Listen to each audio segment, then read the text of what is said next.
Hello and welcome back to my channel.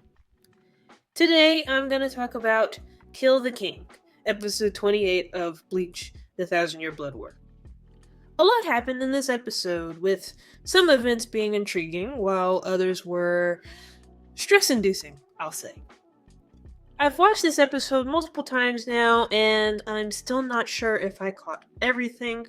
But even so, I hope that this video will still be at least somewhat coherent, and also better than last week's video. I'm very excited to talk about this one, so let's get right into it. This time I will be going through the whole episode for the most part, so with that in mind, let's start at the very beginning. So this episode starts off with Yhwach saying, "Farewell, Soul King, the one who has seen the future, my father." The same words he said at the end of the previous episode. When he says "my father," these eyes open up, and initially I thought that these were supposed to be Yhwach's almighty eyes, but now I think that these are actually the Soul King's eyes. Now, what this is supposed to represent, I'm not 100% sure. This could be in reference to the Soul King being able to see the future, as Yhwach says, though this could also be how his eyes looked before he was mutilated and sealed away. But really, for all we know, it means nothing. Maybe we'll find out later. It then cuts to a young Yhwach standing or maybe floating in a body of water. He's looking on as his father is standing in the same body of water, but much further away. The Soul King appears to be holding some kind of sword above the water, and while he's doing this, these three ripples form around him. Now, I have not finished Can't Fear Your Own World yet, but I am aware of certain events that happen, or are at least mentioned in it. One of those relating to the Soul King's backstory, which this scene is basically showing. I mean, it's not super in-depth, which I was a tiny bit disappointed by initially, but ultimately I'm fine with what we got here. Chances are that there will be more later, so I'll happily take this. Anyways though, based on what I do know from Can't Fear Your Own World, this is the moment that the three worlds were created. And one of the later eye catches confirms this, so I know I'm not wrong about that. While this is all going on, Yhwach continues to look on, aging up every time it cuts back to him. Why he's aging up, we can only guess, but I'm not really interested in theorizing about that. What I really want to talk about is the moment where the waters pull Yhwach under and he regresses into a baby. After watching this multiple times, I'm still slightly confused by this moment, but I want to talk about it for a sec. So my original theory was that once the Soul King is sealed away, Yhwach's powers are also sealed away somehow, and that's why he's turning into a baby. Another thought I had was sort of comparing this to Lucifer being cast out of heaven by God, but I decided that I was probably reaching with that one. I've seen others say that this is Yhwach being forced into the cycle of life and rebirth after the whole three worlds are created, which does make more sense than either of my original theories, though there is still a chance that I'm not completely wrong. We'll see. Maybe.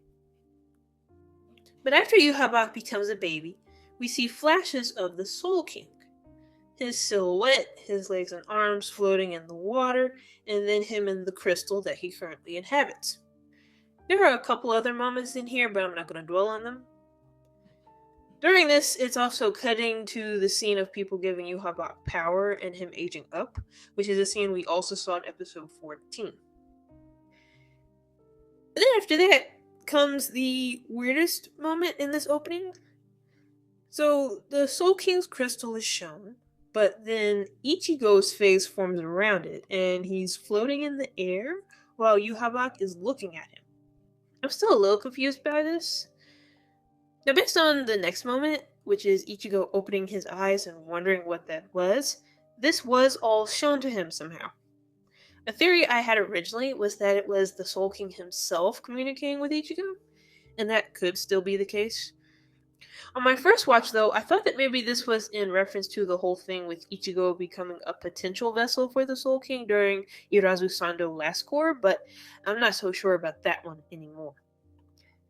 More than likely, this is just Yhwach showing all of this to him.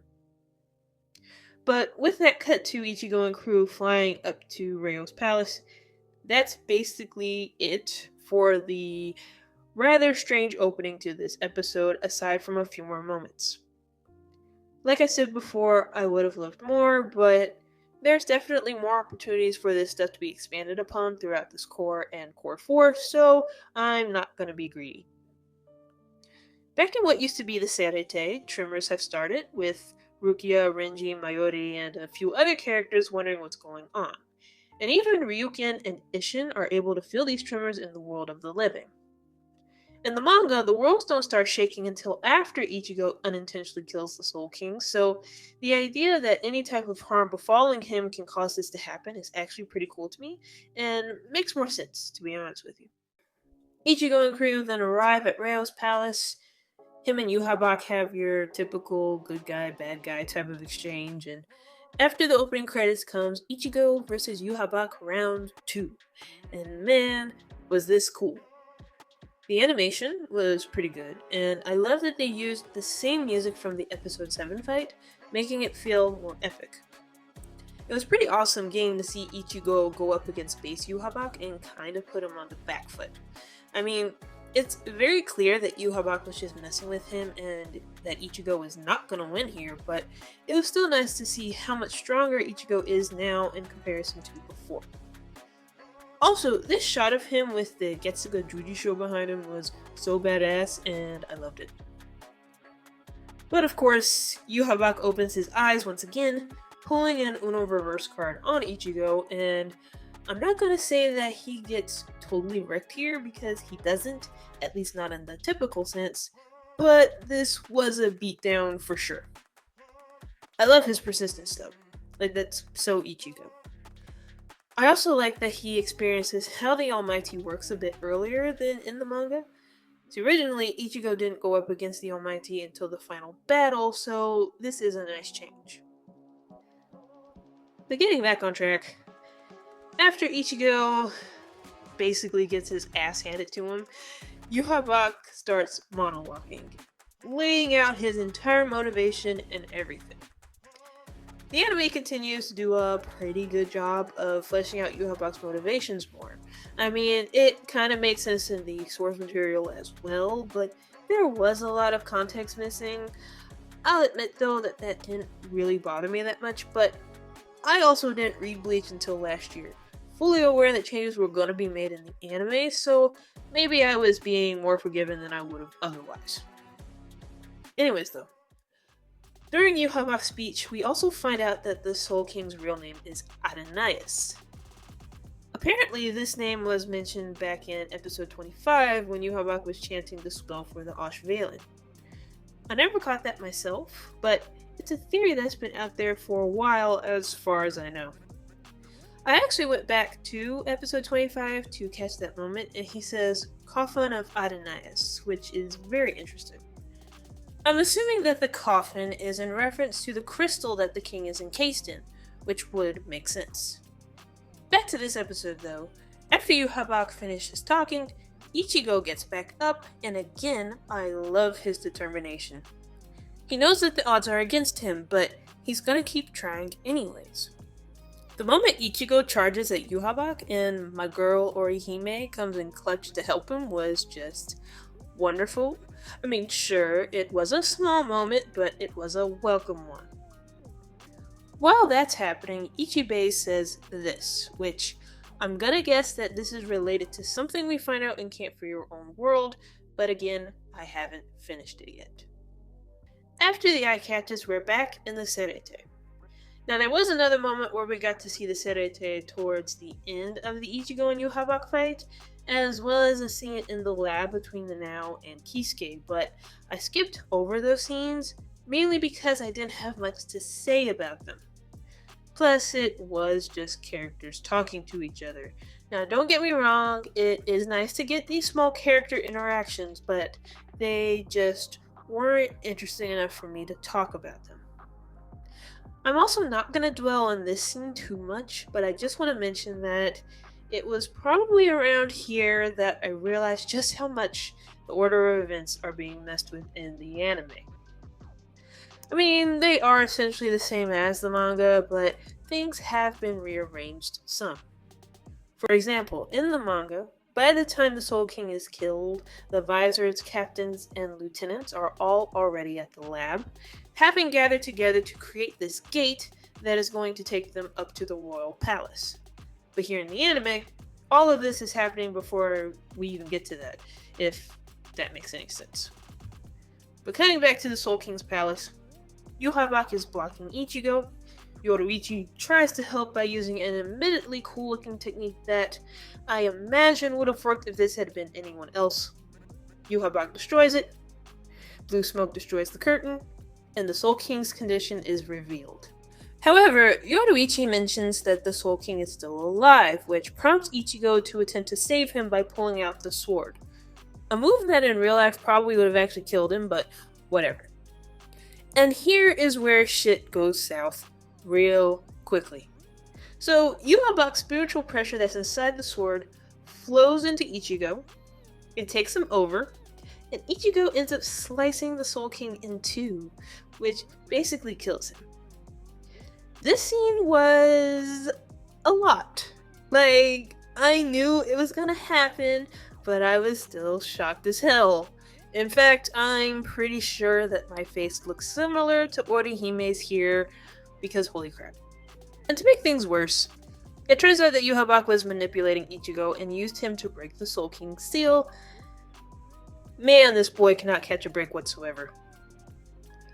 But with the death of the Soul King, all the worlds start violently shaking, and I have to say that this situation feels a lot more dire here in the anime, or at least to me it does. Granted, that's probably just due to this being animated, but even then, the anime does linger on this longer than the manga did. Here, it really does feel like the end times, whereas the manga, well, you didn't get that impression as much. First, we see the Serete, where everybody is in the lab and they're freaking out. It shows Hueco Mundo, and then lastly the world of the living, where we see Keigo, Mizuriro, and Tatsuki. This little moment with Tatsuki looking at the Soul Pass lingered for a sec, and that makes me wonder if they're going to try to go to the Soul Society? Probably not, but it'd be cool if that does happen. It then cuts back to the lab, and Kisuke says that the three worlds are going to cease to exist, which is pretty scary when you think about it. Yhwach then says this line from the end of chapter 14, and that's the end of the episode. But before I wrap up though, I want to bring up the end poem real quick. This week's character is Ukitake, and oh boy, this episode is gonna be something else. But besides that, I found the poem interesting. So it says, I was once you, soon you will become me. I can only pray that the lives you carry are not a burden to you. Ukitake is saying this, so I wonder who he's supposed to be talking to. I mean, I could speculate, but I don't want to spoil too much, so I guess we'll see you next episode. And that's it for now. This was a pretty crazy episode. Definitely better than the previous, though that one was still pretty good. There was just so much more going on in this episode, which is what I expected anyways. So far, I like what we're getting. I mean, I know we're only 2 episodes in, but still.